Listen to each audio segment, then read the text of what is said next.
মানে পছন্দ হয়ে গেছে, বৃষ্টির পানিতে পছন্দ হয়ে গেছে, কোনো পার্টিও নিতেছে না।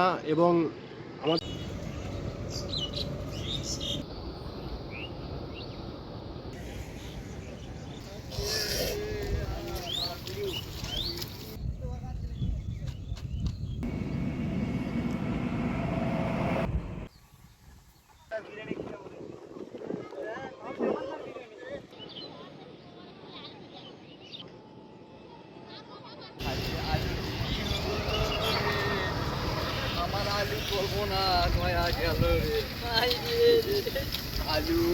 গত 2 দিনের বৃষ্টিতে যে ক্ষতিগুলো হয়েছে, এই আলুগুলা মানে পছন্দ হয়ে গেছে, বৃষ্টির পানিতে পছন্দ হয়ে গেছে, কোনো পার্টিও নিতেছে না।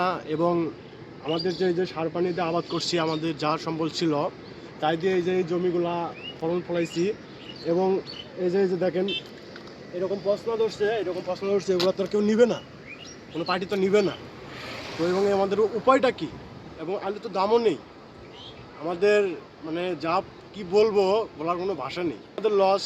আমরা অনেক আশা নিয়ে আলুটা আবাদ করছি। এই যে কিষান খরচ, সার, পানি, টিলার, এত টাকা পয়সা খরচ করে আমাদের যে আলুর ফলন ভালো হয়েছে, সেই জিনিসটা যদি আমরা দাম না পাই, তাহলে আমাদের দিনটা কিভাবে যাবে? রোদ নাই, আলু শুকাতে পারছি না। আলু বিক্রি করবো, পার্টি আসে বলেছে আলু চলবে না।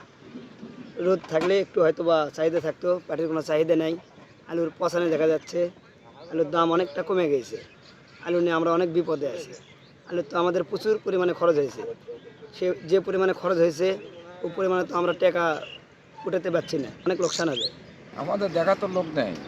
এই যে কৃষি লোক কি খাচ্ছি, নষ্ট হচ্ছে, আকাশে বৃষ্টি আবুডুবু খাওয়াচ্ছি, তাও আছে লোকের সংখ্যা, দাম বেশি, দাম নেই, লেবসনা পাটি।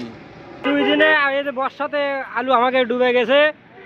আলু ডুবে যায়, যে আলুগুলো কেউ কোনো ব্যাপারী নিচ্ছে না, মানে 150 টাকা 200 টাকা এমন দাম করছে। মানে আলুগুলো আমার পছন্দ হয়ে গেছে, আর রাখা যাবে না। এলে আমরা খুব দুশ্চিন্তার মধ্যে পড়ে গেছি, আমরা কি করবো? এই যে এত টাকা খরচ আমাদের।